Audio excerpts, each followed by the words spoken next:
What's up, everyone? Welcome back to another episode of The Three View. Today, we are joined by Tulsa Oilers head coach Chi-Yin Tse. How are you? I'm doing well, Brett. How are you?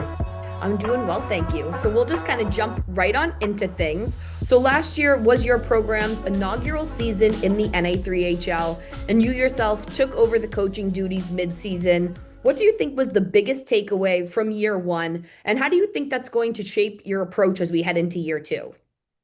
Well, first, I just want to say I'm fortunate to have an owner and a hockey operations partner who gave me the freedom to build and implement my own system. Going into the offseason, we created a clear plan for how to structure our recruiting process moving forward. We knew year one would have some growing pains. We didn't expect to be a 500 team right away, but we also knew we were better than just 5 wins. The most important thing was making sure our returning players understood and understand that we have established a strong foundation for future success. And right now, our goal is to build a culture everyone wants to be a part of, basically where players feel proud of what we're doing and motivated to give their best every day. Yeah, absolutely. And as we look into this upcoming season, what are some of the biggest areas of improvement that you're looking to grow upon and be more of a competitive team this year? I would say that for us, it's establishing that culture and establishing that identity that we're looking for to build within the program. So I put it out to the players last week. We had our returners in, and we wanted to make sure that they could establish and help define some of the core values that they were looking for, that they believed in, and that helped them become better hockey players. But it also helped me create some sort of outline and template for us to really abide by and go by and aligns with our mission statement as an organization. And it shapes our identity and it creates a culture that we can utilize and because it's not just a simple word, right? Culture is us living our values every day and not just talking about them. And when we look at your facilities, Tulsa has top-notch facilities both on and off the ice. How important are those resources for your players? And also, how huge is that in terms of recruiting as well? Yeah, we're extremely fortunate to have such a first-class facility. And again, our owner is passionate about hockey.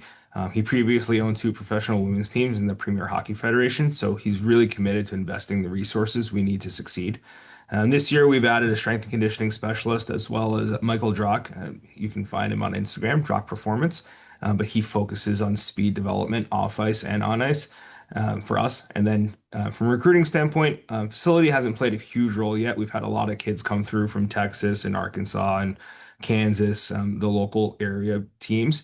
But as far as expansion outside of it, a lot of the kids haven't seen it yet, except if they were here last year for our first camp. But we expect we'll continue to bring in players from outside while also developing players closer to our facility.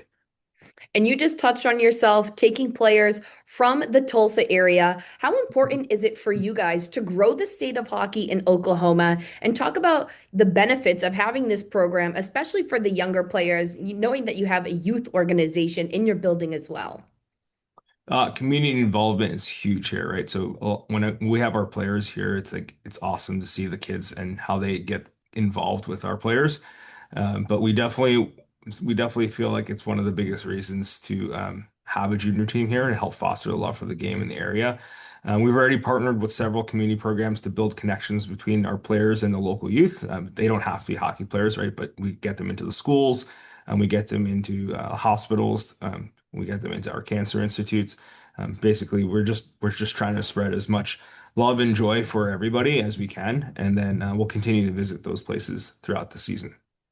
And you touched on how important the community is to your program. Last season, Willie Fisher was awarded the Community Service Award, and he will be returning this upcoming year. How huge is it to have such a community-based player in your locker room and on the ice as well?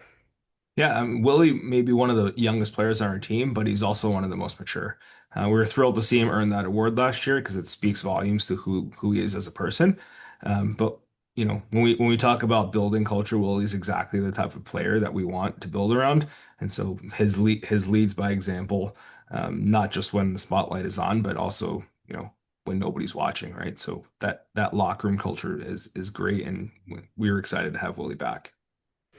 And also, going off of that, with Willie being such a young player, do you expect him to kind of take on more of a leadership role for this upcoming year? Yeah, I think every returner is going to have some sort of leadership opportunity, right? And I know Willie's still learning. He's going to have a lot of people to look up to and talk to and bounce ideas off of.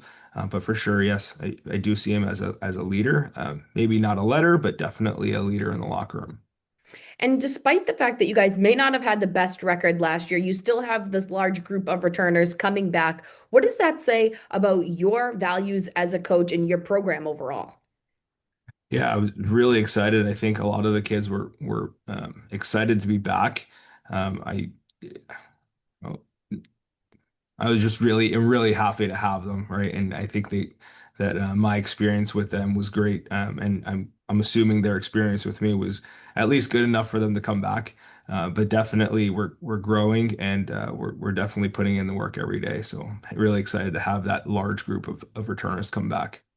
And with training camp underway, what has been some of the most impressive aspects that you've seen from the players on the ice so far? I'd say compete. I really challenged them and said, hey, compete. You got to compete day in and day out because you establish the pace. And I challenged our returners for that one too. You have to set the tone, and then we have to be consistent. If we're not consistent, then we're not building the right culture here in Tulsa. So the consistency is key. We wanted to send that message to both the players and our staff that you have to be where you are, right? And then if you be where you are every day and you earn it every day, don't worry about where you think you should be or where you think you could be, but focus on being in the present, right? So mentally, that's the kind of mentality we want to instill is be where you are. Yeah, for sure. And the season kicks off in just a few weeks. What do you think is going to be the biggest characteristic for your team this year to be more successful in the wins and loss category?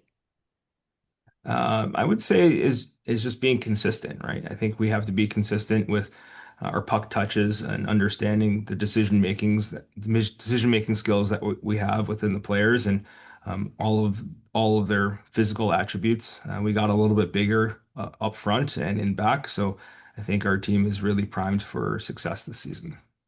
And to wrap things up here, with year one under your belt, what is your biggest goal for yourself and this program in year two?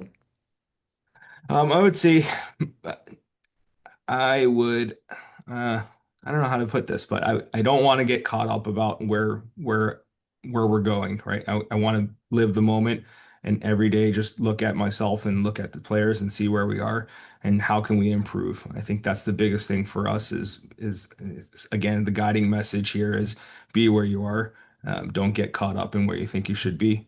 Focus on the present, and hopefully the outcome will be itself. Most yeah. Yeah, absolutely. All right. Well, thank you so much for hopping on this call today, Chi. We appreciate your time and good luck this year. Thanks, Britt.